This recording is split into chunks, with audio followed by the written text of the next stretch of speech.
نستعينه ونستغفره ونؤمن به ونتوكل عليه ونعوذ بالله من شرور أنفسنا من يهده الله فلا مضل له ومن يضلله فلا هادي له وأشهد أن لا إله إلا الله وحده لا شريك له وأشهد أن سيدنا وسندنا ومولانا محمدا عبده ورسوله أما بعد أعوذ بالله من الشيطان الرجيم بسم الله الرحمن الرحيم كل نفس ذائقة الموت وإنما توفون أجوركم يوم القيامة فمن زحزح عن النار وأدخل الجنة فقد فاز وما الحياة الدنيا إلا متاع الغرور.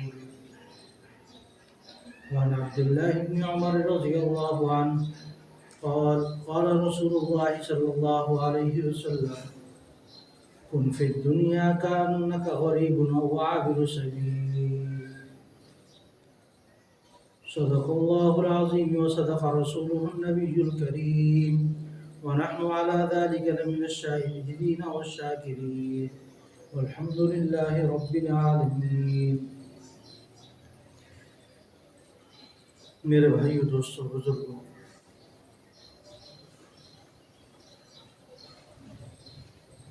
انسان اپنی زندگی میں کچھ نہ کچھ کوتاہیاں، غفلتیں، گناہ، اس طرح کے معاملات کے اندر گزرتا جاتا ہے.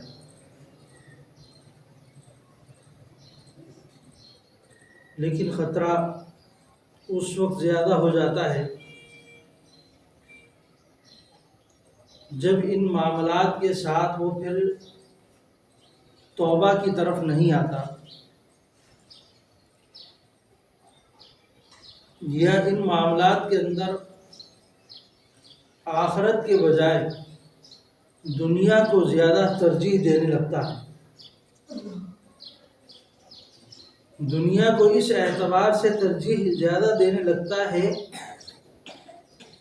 کہ ہر وقت اس کے ذہن میں، اس کے دماغ میں، اس کے عمل میں، اس کا اٹھنا، اس کا بیٹھنا، اس کا بات کرنا، اس کا ایک جگہ سے دوسری جگہ سفر کرنا، وہ سارا کا سارا دنیا حاصل کرنے کے لیے جب بن جائے، یہ اس کے لیے خطرناک ہے. ہاں، اس دنیا کے ذریعے اگر وہ آخرت تک جا رہا ہے تو پھر یہ اس کے لیے بہت بڑی نعمت ہے. لیکن اگر اس نے اسی دنیا کے مرتبے کو، دنیا کے رہنے کو، دنیا کے مال و متاع کو، یہاں کے آسائشوں کو اور یہاں رہنے سہنے کے جو بھی معاملات ہیں ان کے اندر زیادہ سے زیادہ اپنے آپ کو منہمک رکھا، اتنا منہمک رکھا کہ وہ آخرت کو بھول گیا، آخرت کی ترجیحات میں کمی آ گئی، تو یہ معاملہ اس کے لیے پھر خطرناک لیول تک پہنچ جاتا ہے.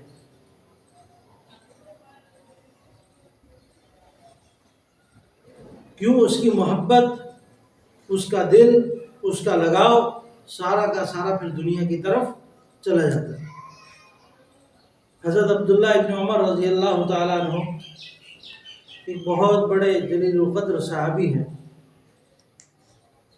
فرماتے ہیں کہ نبی اکرم صلی اللہ علیہ وسلم نے میرے کندھے پر ہاتھ رکھ کر مجھے متوجہ کیا، جیسے کوئی بہت اہم بات کسی کو بتائی جا رہی ہو. آپ بھی کرتے ہیں، یار آپ تھوڑا سا اس طرف آئیں، اور اس کے کان میں، اس کے قریب ہو کر کوئی بات، اہم بات کی جاتی ہے. تو آپ علیہ الصلوۃ والسلام نے آپ کے کندھوں پر ہاتھ رکھ کر یہ بات کہی، کن فی الدنیا کأنک غریب و عابر سبیل. اے عبداللہ، دنیا میں ایسے رہو جیسے ایک مسافر رہتا ہے، ایک اجنبی دنیا میں رہتا ہے. کہ جس کی جان پہچان زیادہ نہ ہو، اجنبی ہے، تو عابر السبیل یا ایک مسافر. آپ کسی بھی علاقے میں سفر کرنے جاتے ہیں تو وہاں پر لوگ آپ کو نہیں جانتے. کسی بس اسٹاپ پر اترے تو وہاں کوئی نہیں جانتا. خریداری بھی کرتے ہیں معمولی سی ضرورت کے وقت اور پھر واپسی اپنے سفر کی طرف. تو عابر السبیل کا مطلب یہ ہے کہ جیسے ایک مسافر سفر کرتے کرتے کچھ دیر کے لیے کسی درخت کے نیچے بیٹھ کر تھوڑا سا سستا لیتا ہے، یہی دنیا کی ایک مثال ہے کہ آدمی دنیا میں اتنی دیر کے لیے آیا ہے. اور تم دنیا میں ایسے رہو جیسے ایک مسافر رہتا ہے اور وہ کچھ دیر کے لیے ایک جگہ پر رکتا ہے. اس کا مقصد وہاں پر رہنا نہیں ہوتا، وہاں آسائشیں اور آرام نہیں ہوتا، صرف کچھ دیر کے لیے اپنی پیاس بجھانے کے لیے، کھانا کھانے کے لیے، کچھ ضروریات کے لیے، تقاضے کے لیے رکتا ہے، پھر آگے کی طرف سفر شروع کر دیتا ہے. اور اس کی ترجیح کیا ہوتی ہے؟ جتنی جلدی میں سفر کروں آگے کی طرف بڑھوں. تو یہ دنیا ایسی ہے، اس کو اتنا ہی سمجھنا چاہیے. حضرت علی رضی اللہ تعالیٰ عنہ کے زمانے میں، آج کل تو ہمیں یہ بات بہت عجیب سی لگے گی، ایک شخص نے ایک مضبوط گھر تھوڑا سا بنا لیا اینٹیں وغیرہ لگا کر، اور ایک منزل کے اوپر دوسری منزل بھی تھوڑی سی بنا لی، وہ بھی کوئی خاص اتنی اہمیت کی حامل نہیں تھی. لیکن صحابہ نے، حضرت علی نے جب دیکھا تو کہنے لگے کیا یہ شخص مرنا نہیں چاہتا؟ یا اس شخص کو موت نہیں آئے گی؟ یہ رہنے کے لیے گھر بنا رہا ہے، کیا اس کو اتنی امید ہو گئی ہے کہ یہ ہمیشہ کے لیے یہاں رہے گا؟ تو صحابہ کا ایمان تو ایسا تھا کہ وہ ایک معمولی گھر بنانے کو بھی یہ کہہ رہے تھے کہ کیا اس شخص کو موت نہیں آئے گی؟ اگر صحابہ آج ہمیں دیکھنے لگ جائے کتنے عالی شان گھر ہم بنا لیتے ہیں اور نسل در نسل رہتے ہیں، تو یہ ایمان کی پختگی کی بات ہے کہ انہوں نے دنیا کو ایک مسافر خانہ سمجھا ہوا تھا کہ یہاں چند دن رہنا ہے اور یہاں سے گزر کر پھر ہمیشہ والی زندگی ہے. پھر وہ زندگی ہے جس کے بارے میں نبی اکرم صلی اللہ علیہ وسلم نے ہمیں بتایا.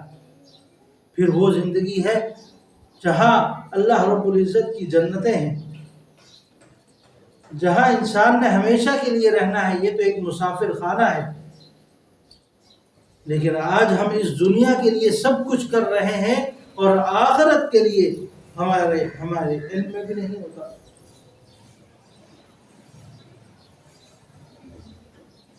اگر کسی کو پتا ہو کہ میں نے 5 سال کے بعد کسی اور مقام پر چلے جانا ہے، میں نے کہیں اور سفر کرنا ہے، تو وہ اپنے اس گھر کو بھی نہیں بنا لے گا.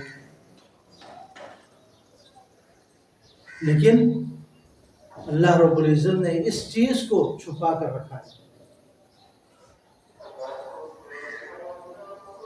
کہ یہ انسان دنیا میں رہے ایک امتحان کی صورت میں. یہ جائزے کی جگہ ہے کہ ان امتحانات میں اگر کامیاب ہوگا تو پھر آخرت کی طرف آگے بڑھے گا. اللہ رب العزت اس کے لیے پھر جنتیں بھی بنائیں گے اور سب کچھ رکھیں گے. تو دنیا میں کیسے رہو؟ جیسے ایک اجنبی رہتا ہے یا ایک مسافر رہتا ہے. یہ مثال آپ علیہ السلام نے حضرت عبداللہ ابن عمر رضی اللہ تعالیٰ عنہ کے کندھوں پر ہاتھ رکھ کر انہیں نصیحت کی کہ دنیا میں اس طرح رہو جیسے ایک مسافر رہتا ہے.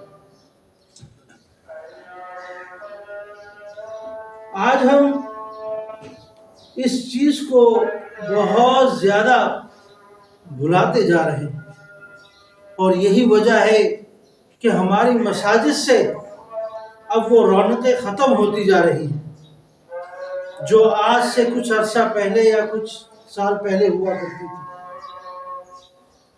پہلے جمعے کے اجتماعات میں بھی باہر تک صفیں ہوتی تھی، آج ہمارے مسجد کے اندر کے حال بھی پورے نہیں ہوتے۔ حالانکہ لوگوں کی تعداد کم نہیں ہوئی بلکہ لوگ تو بڑھ گئے۔ آج سے پہلے اس علاقے میں لوگ کم تھے، اب تو ماشاءاللہ ہر گلی کے اندر تمام گھر پورا علاقہ آباد ہو چکا ہے، لیکن نمازیوں کی تعداد کم ہوتی جا رہی ہے۔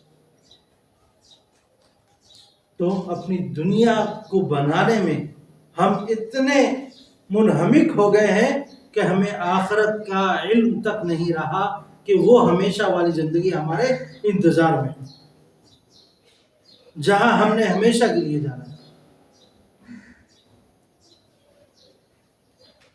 آپ علیہ الصلوۃ والسلام کی ایک حدیث ہے، حضرت ابو ہریرہ رضی اللہ تعالیٰ عنہ سے روایت ہے، اکثروا ذکر حازم اللذات یعنی الموت، زیادہ یاد کیا کرو موت کو کہ یہ تمہاری دنیا کی لذتوں کو توڑنے والی چیز ہے۔ موت کو، اپنی موت کو زیادہ یاد کیا کرو، یہ تمہاری دنیا کی لذتوں کو توڑنے والی ایک چیز ہے۔ فَلْيَضْحَكُوا قَلِيلًا وَلْيَبْكَوْا كَثِيرًا، قرآن پاک کے اندر آیا، تھوڑا ہنسا کرو زیادہ رویا کرو، تھوڑا ہنسا کرو زیادہ رویا کرو۔ اللہ رب العزت اپنے بندوں سے مخاطب ہو کر فرماتے ہیں فَلْيَضْحَكُوا قَلِيلًا وَلْيَبْكُوا كَثِيرًا، تھوڑا تھوڑا ہنسا کرو لیکن زیادہ کیا ہے، رویا کرو، تاکہ تمہاری آخرت والی زندگی جو ہے نا کامیاب ہو جائے۔ اگر ہمیشہ کے لیے ہنسنا ہے، اگر وقتی طور پر ہنسنا ہے تو پھر ہمیشہ رونے والی زندگی ملے گی۔ اگر ہمیشہ سکون اور اطمینان میں رہنا ہے تو تھوڑا تھوڑا رویا کرو۔ سمندروں کا مالک، دریاؤں کا مالک، دنیا کے اندر آپ کو معلوم ہے کہ سب سے زیادہ حصہ کس چیز نے کور کیا ہوا ہے؟ پانی نے۔ خشکی تو بہت کم جگہ پر ہے، بعض لوگ تو یہ کہتے ہیں کہ 3/3 حصہ صرف پانی ہے اور 1/3 صرف خشکی ہے، لیکن اس اللہ کو جو اتنا زیادہ پانی رکھ کر بھی آپ کے 2 آنسو ان کو بہت زیادہ پسند ہے۔ آپ کے 2 آنسو بہانا، یہ والے قطرے بہانا اللہ رب العزت کو زیادہ پسند ہے ان سمندروں سے۔ آپ علیہ السلام اس دنیا کی مثال دیا کرتے تھے کہ کوئی شخص سمندر کے اندر اپنی انگلی ڈالے اور اس انگلی کو باہر نکالے تو اس کے کناروں پر جو پانی لگا ہوگا، دنیا کی عزت یہی دنیا، اس سے زیادہ دنیا کی کوئی اہمیت نہیں ہے۔ یہ مچھر کا پر، مکڑی کا جالا، اس سے تعبیر کیا گیا۔ دنیا کیا ہے؟ ایک مچھر کا پر، ایک مکڑی کا جالا، یہی ہے۔ اس طرح کی مثالیں دے کر ہمیں سمجھایا کہ دنیا سے رغبت لگانا چھوڑ دو، آخرت کی فکر کر لو جہاں تم نے ہمیشہ کے لیے رہنا ہے، پھر وہ زندگی ہوگی تمہاری۔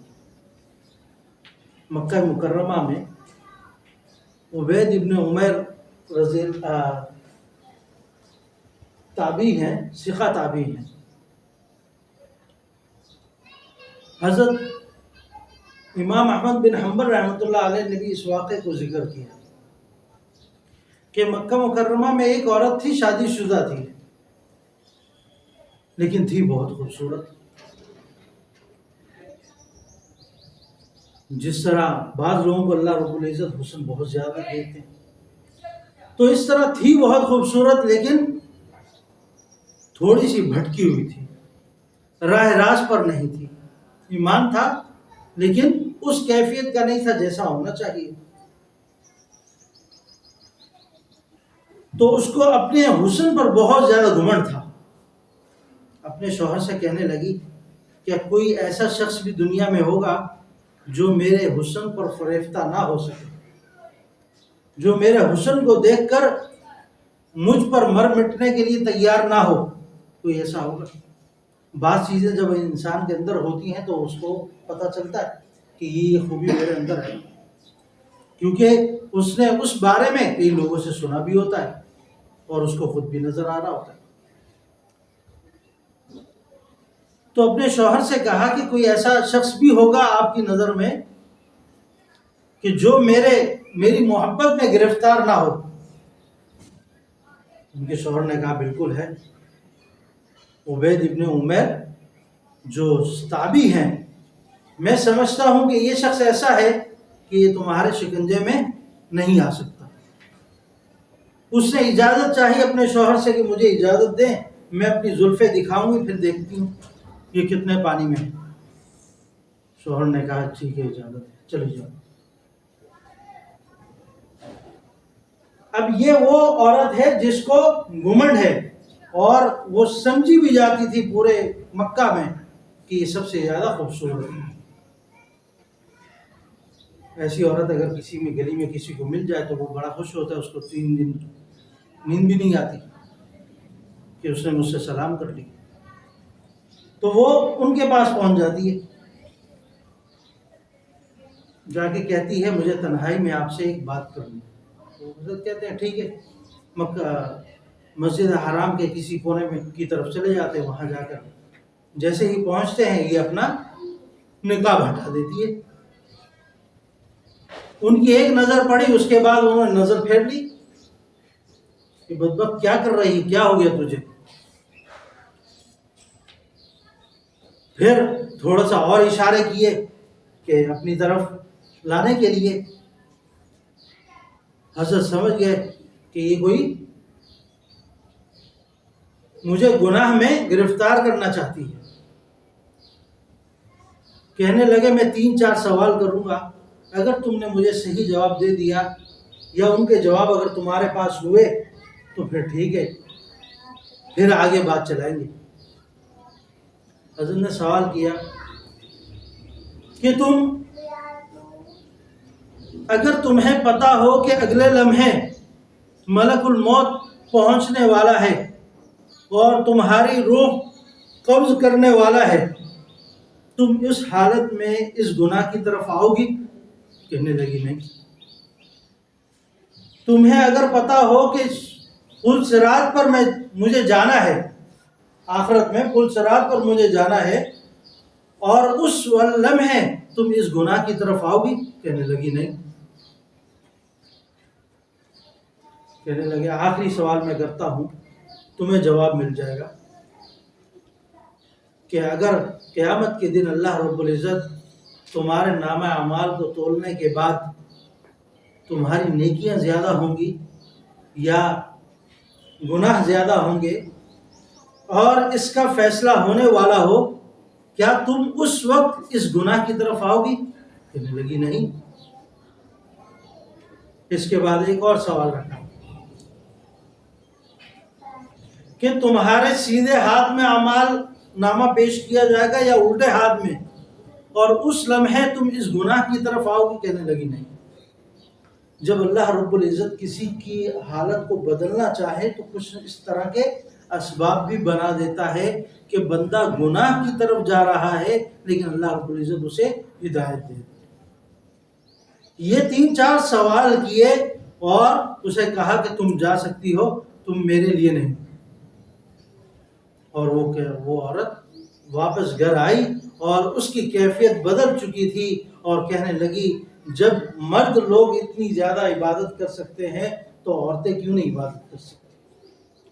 اور ان کے شوہر کہتے ہیں کہ اس کے بعد سے کہ اس سے پہلے ہماری ہر رات شب زفاف ہوتی تھی، لیکن میں نے اس امتحان کے بعد یہ دیکھا کہ وہ ہر رات اللہ کی عبادت کرنے والی ہوگی، اللہ کی عبادات کے اندر مشغول ہوگی۔ تو اللہ رب العزت جب بندے کو بدلنے پر آئے تو اس طرح کے حالات خود بخود پیدا کر دیتا ہے کہ بندہ گناہ کی طرف بڑھ رہا ہو، اللہ رب العزت اس کی ہدایت کے فیصلے فرما دیتے ہیں۔ تو انسان آخرت کی طرف اپنے آپ کو لگائے، چاہت رکھے، گناہوں سے بچنے کی کوشش کریں، اور جب صدق دل کے ساتھ یہ معاملہ کرتا رہے گا تو ایک وقت آئے گا کہ اس دنیا کو بھی ہم ایک مسافر خانہ سمجھنے لگیں گے، ورنہ اسی کو اپنا سب کچھ سمجھ کر اپنی آخرت برباد کرتے چلے جائیں گے۔ اللہ تعالیٰ عمل کی توفیق عطا فرما دے، اور اس دنیا کو آپ علیہ السلام نے جن مثالوں کے ذریعے ہمیں بتایا، ان مثالوں کو اپنے اندر اتار کر اپنے ایمان کی بڑھوتری کرنے والا بنا دے۔ وما علینا الا البلاغ۔